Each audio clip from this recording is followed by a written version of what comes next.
Hello my YouTube family. तो आज मैं फिर से लेके आई हूँ आपके लिए कुछ हॉरर स्टोरीज़ जो कि हैं उत्तराखंड से, कुमाऊँ और गढ़वाल के इलाके से। उत्तराखंड के कुमाऊँ क्षेत्र में आता है एक छोटा सा गांव जिसका नाम है जोलीकोट।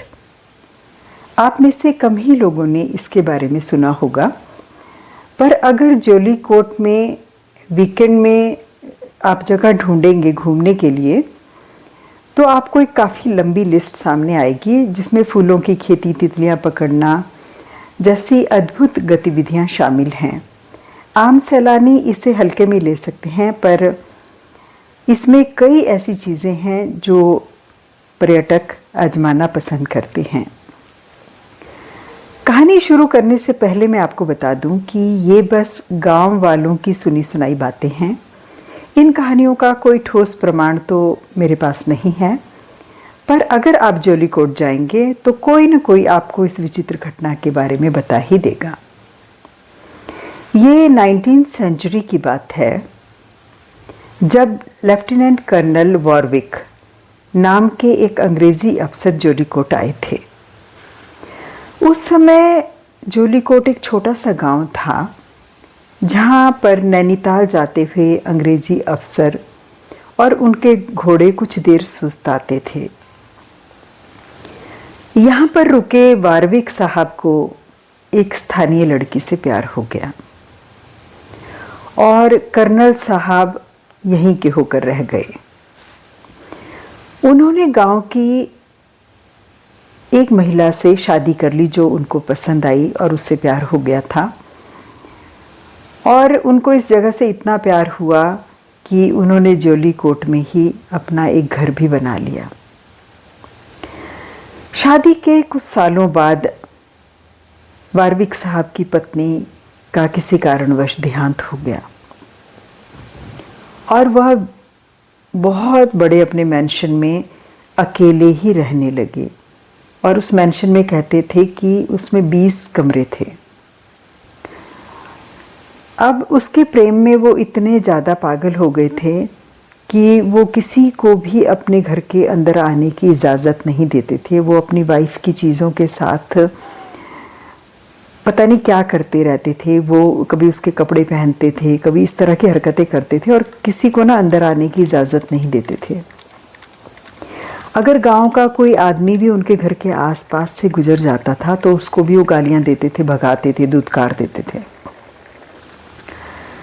इस दौरान गांव वालों ने ये महसूस किया कि गांव में ना कुछ अजीब तरह की हरकतें हो रही हैं। शुरू में तो उन लोगों ने उन गतिविधियों की तरफ ध्यान नहीं दिया, पर फिर ये रोज की कार्रवाई होने लगी कि जैसे ही अंधेरा होता था तो उनको एक औरत दिखा करती थी जो कि घोड़े पर सवार होकर पूरे गांव में घूमती थी। अब लोग उस औरत को देख के रोज डरने लगे। यानी कि जैसे ही अंधेरा होने को होता था उसके घोड़े के टापों की आवाज़ पूरे गांव में ठक ठक ठक ठक ठक ठक पूरे गांव में सुनाई देती थी। और रात भर वो घोड़ा जो है इसी तरह के गांव में चक्कर लगाता रहता था और लोग इतना ज़्यादा डर गए थे कि लोग घरों के अंदर ही रहते थे। लेकिन हाँ, उनको घोड़ों के दौड़ने की, सरपट दौड़ने की आवाज़ें रात भर आती रहती थी। और जैसे ही सुबह के 3-4 बजे का समय होता था वो टापों की आवाज़ बंद हो जाया करती थी। काफ़ी सालों तक ये सिलसिला चलता रहा। फिर शायद किसी आसपास गुजरने वाले किसी व्यक्ति ने उनको, उस घुड़सवार को उस मैंशन से निकलते हुए देखा तो उस व्यक्ति को कुछ जानी पहचानी सी शक्ल लगी। उसने देखा कि ये तो औरत का सा लिबास नहीं है, मतलब औरत के कपड़े तो हैं पर ये औरत जैसा नहीं लग रहा है आदमी। और जिस तरह से वो घोड़े पर चढ़ा तो वो एक मर्दों वाला स्टाइल था, मतलब जैसे एक आदमी घोड़े पे चढ़ता है ना, उस तरह से चढ़ा वो। तो उनको लगा कि जब उसने बहुत छुप के कहीं से ध्यान से देखा तो उन्होंने देखा ये मिस्टर वारविक साहब ही हैं जो अपनी मृत पत्नी के कपड़े और गहने पहनकर उस घोड़े पे सवार हुए और फिर उन्होंने उस घोड़े को दौड़ाना शुरू किया।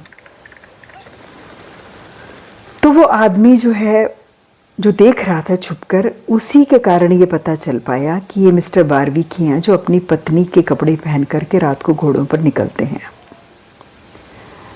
अब सब गांव के लोगों को तो ये पता चल ही चुका था कि मिस्टर वारविक ही अपनी वाइफ के कपड़े पहनकर निकलते हैं। तो उन लोगों की कर्नल वारविक से काफ़ी हमदर्दी थी। अंग्रेज़ अफसर था, तो सब लोग सोचते थे कि अरे औरत से बहुत प्रेम करते थे, उसके मरने के बाद इनका दिमाग ऐसे ही हो गया है, तो कोई बात नहीं, इसकी इच्छा है, जो करता है कर लेने दो। समय गुजरता गया, धीरे धीरे लोग ये मानने लगे थे कि मिस्टर वारविक ही हैं। और एक दिन ऐसा आया कि बहुत सालों के पश्चात मिस्टर कर्नल वारविक की भी डेथ हो गई। लेकिन ये हैरान कर देने वाली, एक चौंका देने वाली बात सामने आई फिर से, कि वो घुड़सवार फिर से वो रात को वैसे ही दौड़ता था जैसे कि जब जिंदा थे मिस्टर कर्नल वारविक, तब वो घुड़सवार दौड़ा करता था और गांव के चक्कर लगाता था। अब लोगों की समझ में ये नहीं आया कि ये वारविक असली है, कि कहीं ऐसा तो नहीं कि वो पहले उनकी पत्नी ही चक्कर लगाती थी। लेकिन वो प्रत्यक्षदर्शी ने जो बताया था कि मिस्टर वारविक ही हैं जो घूमते हैं, तो गांव के लोगों ने इस बात को मान लिया था। तो कहते हैं कि आज भी ये घटना बिल्कुल सच है कि आज भी मिस्टर वारविक ही हैं जो औरत के वेश में रात भर घुड़सवारी करते हैं। और वो लोग ये मानते हैं कि डाकुओं से भी हमारे गांव की रक्षा करते हैं, जंगली जानवरों से हमारे खेतों को बचाते हैं। और इस घटना के बहुत सालों के बाद भी ज्योली कोट में घोड़े के हिनहिनाने और सरपट दौड़ने की आवाज़ें आती हैं, और लोग आज भी वारविक को ज्योली कोट का रखवाला भूत बुलाते हैं। तो इस घटना से ये तो साबित हो जाता है कि ज़िंदगी भर हम जिनसे प्रेम करते हैं, जो हमारे अटैचमेंट्स होते हैं, जो हमारे मन की अवस्था होती है, अंतिम समय में प्राण उसी दिशा में चला जाता है और वही मृत्यु के पश्चात वही एक्टिविटीज़ वो सोल रिपीट करती है। तो इसीलिए हमारे धर्म ग्रंथों में कहा गया है कि बहुत ज़्यादा अटैचमेंट्स अच्छे नहीं होते हैं। इस संसार में ऐसे रहो जैसे कीचड़ में कमल रहता है, यानी कि कमल पानी के ऊपर रहता है लेकिन वो कभी भी उस कीचड़ से लिप्त नहीं होता। तो संसार में इसी तरह से ही हमको जीना चाहिए, नहीं तो मृत्यु के पश्चात भी हम उसी लूप में ट्रैप हो जाते हैं। तो चलिए बढ़ते हैं अगली कहानी की तरफ। ये कहानी मुझे भेजी है मयंक ने दिल्ली से, और ये 1 साल पुरानी ही घटना है। लिखते हैं कि मेरा भाई जो 21 साल का है और 4 फ्रेंड्स जो थे, हम सेम एज के ही थे, हम लोग एक ट्रिप पे उत्तराखंड के लिए निकले 14 जून 22 में। तो कहते हैं कि हमारा ट्रिप स्टार्ट हुआ देहरादून से नैनीताल के लिए, और फिर केदारनाथ, और फिर आखिर में हमने ये प्लान किया था कि हम 3 दिन रुकेंगे ऋषिकेश। हमारे इस ट्रिप में बहुत उतार चढ़ाव रहे। मेरा भाई जो है रास्ते में बीमार भी पड़ गया, बहुत ज़्यादा ट्रैफिक जैम मिला हम लोगों को, और बड़ी एक्सट्रीम कंडीशंस में हम लोग केदारनाथ पहुँचे, और हम बहुत ज़्यादा थक गए थे, मेरा भाई बीमार भी हो गया था। सो हम लोगों ने ये डिसाइड किया कि हम वापस में जाएंगे ना, तो हम कहीं रेस्ट करते हुए, लेकिन हम लोग फिर उससे नहीं जाएंगे, बस से नहीं जाएंगे हम लोग, क्योंकि बस में बहुत उल्टियाँ और चक्कर, जीप में भी उनको ये सब प्रॉब्लम्स आ रही थी। तो उन्होंने सोचा कि हम लोग जाएंगे बाइक से, कुछ रास्ता बाइक से तय करेंगे और बीच में कहीं कहीं पे हम लोग जीप ले लेंगे। तो इस तरह से हम लोग अपनी जर्नी तय करेंगे। तो उन्होंने क्या किया कि ऋषिकेश के पास एक जगह है, वहाँ पर उन्होंने स्टे किया जॉस्टल में। तो जॉस्टल्स जो हैं ये काइंड ऑफ हॉस्टल होते हैं कि जो रिमोट लोकेशंस पे जाना चाहते हैं, फेमस लोकेशंस पे जाना चाहते हैं, तो एक हॉस्टल्स की चेन है जो बैकपैकर्स के लिए है और ये वर्ल्ड की लार्जेस्ट हॉस्टल चेन है। तो वो इन्होंने डिसाइड किया कि हम ऋषिकेश के पास मोहन चट्टी जगह है, वहाँ पर जा कर के हम लोग स्टे करेंगे। तो मोहन चट्टी में इन्हें एक अच्छा सा हॉस्टल मिल गया और ये पांचों लोग जो थे वहाँ पे अच्छे से स्टे करने लगे। और फिर इन्होंने अपने होटल के जो हॉस्टल के एम्प्लॉयज़ थे उनसे कहा कि भाई हम लोगों को बाइक और इसमें उसमें नहीं जाना है, हम लोगों को बस में या टैक्सी में, हमें अगर हो सकता है तो हमारे लिए कोई स्कूटी या बाइक कुछ अरेंज करवा दो। तो हॉस्टल के एम्प्लॉयज़ कहने लगे कि भाई हमें तो 1 घंटा पहले बताओ तो हम अरेंज कर पाते हैं, यहाँ तो इतना रिमोट एरिया है ऋषिकेश के अंदर, गांव सा है, तो यहाँ पर कहाँ मिलेगा कुछ भी, लेकिन हम करवा देते हैं किसी तरह से। उन्होंने 2 बाइक्स जो हैं इनके लिए स्कूटियाँ अरेंज करवा दी। तो कहते हैं हम लोग पांचों 2 स्कूटियों में किसी तरह से शिफ्ट होकर के बैठे और हम लोग निकल गए ऋषिकेश के लिए। ऋषिकेश है यहाँ से 30 किलोमीटर्स। तो उन्होंने कहा हम घूमेंगे ऋषिकेश, जैसे सुबह नाश्ता वगैरह करके लोग निकल गए स्कूटियाँ लेके, और फिर ये सारा दिन भर ऋषिकेश के मार्केट इधर उधर सारा एक्सप्लोर करते रहे, गंगा जी के किनारे, त्रिवेणी घाट, ये सब जगह घूमते रहे। और घूमते घूमते इन्होंने काफ़ी कुछ एक्सप्लोर कर लिया ऋषिकेश में। और फिर इन्होंने रात को 9 बजे के करीब इन्होंने डिनर किया ऋषिकेश में। और ये लोग फिर ये डिसाइड करने लगे कि चलो भाई कल लेते हैं डिनर वगैरह करने के बाद अपने हॉस्टल के लिए मोहन चट्टी। तो जब इन लोगों ने वहाँ ऋषिकेश से ये लोग निकले थे तो तकरीबन रात के 10:30 बज चुके थे। तो ये कहते हैं जब हम लोगों ने शिवपुरी क्रॉस किया पुलिस स्टेशन तो उस समय हमें 11 बज चुके थे बजे रात को। तो ये कहते हैं कि मैं और मेरा ब्रदर, हम 4 दोस्त जो थे, बहुत सावधानी से ड्राइव कर रहे थे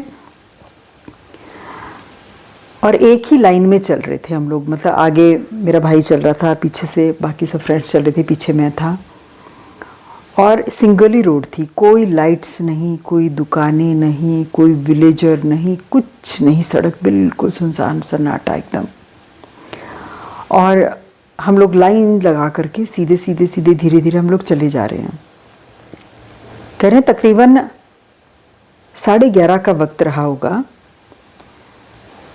हमें क्या हुआ कि सामने से एक बहुत लंबी औरत, तकरीबन रही होगी 6.5 फुट लंबी, लेफ्ट साइड में खड़ी हुई दिखाई दी रोड के, और वो सीधा देख रही थी, बिल्कुल सीधा। और हम सारे बाइकर्स जो है एक के बाद एक के बाद एक के बाद निकले जा रहे थे। और हमने सबने देखा कि उसने वाइट साड़ी पहनी हुई है और बहुत लंबी है, और उसका फेस ना कुछ सिकुड़ा हुआ सा है, ऐसे सिकुड़ जाता है, ऐसे चेहरा ऐसे सिकुड़ा हुआ चेहरा है उसका, जैसे जलने के बाद से सिकुड़ सा जाता है चेहरा। और उसके दांत भी दिखाई दे रहे हैं हमको बाहर की तरफ, बड़े बड़े। तो एक के बाद एक कह रहे, हम दोस्त सामने से निकलते जा रहे हैं और हम उसको देख रहे हैं, लेकिन कह रहे उसने हमको किसी को नहीं देखा, किसी की तरफ भी नहीं देखा उसने। वो सीधा देख रही है आगे की तरफ, और ये भी नहीं देख रही कि उसके पास से कोई गुजर रहा है, कह रहा हम उसको देख रहे हैं। और कह रहे बिल्कुल नॉर्मल सी लेडी लग रही थी दूर से, लेकिन पास आके जब हमने उसको देखा तो इतनी भयानक वो नजर आ रही थी। तो कह रहे हैं चारों तरफ बिल्कुल अंधेरा था, कोई लाइट नहीं थी, हम लोग सिर्फ अपनी स्कूटी की हेडलाइट पे डिपेंड कर रहे थे। और वो औरत हमको खड़ी हुई दिखाई दे रही थी 6.5 फुट लंबी। कह रहे उसके बाद हमारी जो हालत ख़राब हुई और हमने जो रेस लगाई, स्कूटी की दौड़ाई हमने, पहले आगे वाले ने स्पीड बढ़ाई, उसके बाद हम लाइन से जो भागे वहाँ से, और सीधे हमने अपने हॉस्टल पे जा कर के ही दम लिया। कहने लगे उस समय हमको बिल्कुल भी कोई होश नहीं था। मतलब हम लोग ऐसे हाँफते हाँफते वहाँ पर पहुँचे थे कि वो जो हॉस्टल के जो लड़के थे नीचे रिसेप्शन पे, कह रहे वो भी एकदम से घबरा गए, भड़बड़ाती हुई हमारी जो स्कूटियाँ वहाँ पर खड़ी हुई। तो मैं कह रहे हैं कि हम लोग इतने घबराए हुए, इतने ज़्यादा पसीने पसीने हो रखे थे कि उन लोगों ने हमको बिठाया, पानी पिलाया, फिर पूछा कि क्या हुआ भाई, कुछ अनहोनी हो गई क्या, किसी को कुछ लग गई, चोट लग गई, क्या हुआ मतलब। फिर हमने उनको सारी बात बताई कि ऐसे ऐसे एक बहुत लंबी सी औरत थी, लेकिन हमें कोई नुकसान नहीं किया, लेकिन वो हमको देखे ही जा रही थी और बहुत लंबी थी और बहुत भयानक थी। तब उन लड़कों ने बताया जो वहाँ काम कर रहे थे, उन्होंने कहा ये तो बहुत सारे लोगों की कंप्लेंट्स आई और हमने तुम्हें बताया नहीं, और हमें बताना याद भी नहीं रहा, नहीं तो तुम लोग शायद जाते भी नहीं अगर हमें याद आ जाता। लेकिन वो किसी को नुकसान नहीं करती, हाँ कोई छलवल लग जाता है लोगों को। तो कहते हैं, हमने कहा हम लोग तो सुबह ही यहाँ से निकल जाएंगे। तो कहते हैं फिर हम लोगों ने रात को सोई, नींद कहाँ आनी थी, फिर बार बार वही ध्यान आ रहा, हम उसी की बातें कर रहे हैं सारी रात।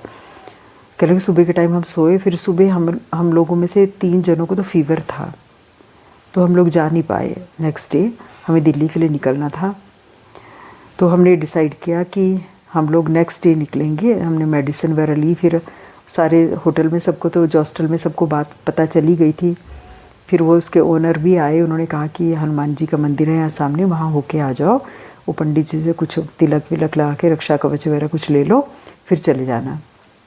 तो कह रहे नेक्स्ट डे हम लोग निकले ऋषिकेश, हमने गंगा जी को प्रणाम किया और उसके बाद हम लोग निकल गए दिल्ली के लिए। उम्मीद करती हूँ कि आज की कहानियाँ भी आपको पसंद आई होंगी। मेरे डिस्क्रिप्शन बॉक्स में मेरा व्हाट्सएप नंबर दिया हुआ है, अगर आप कोई कहानियाँ शेयर करना चाहते हैं तो मुझे उस पर भेज सकते हैं। आप वॉइस मेल करके भी भेज सकते हैं और मेरे ईमेल आईडी पे भी भेज सकते हैं। अगर आपको कहानियाँ पसंद आती हैं तो लाइक, शेयर एंड सब्सक्राइब ज़रूर करें। आपके कमेंट्स का मुझे हमेशा ही रहता है इंतज़ार। Thank you so much for watching.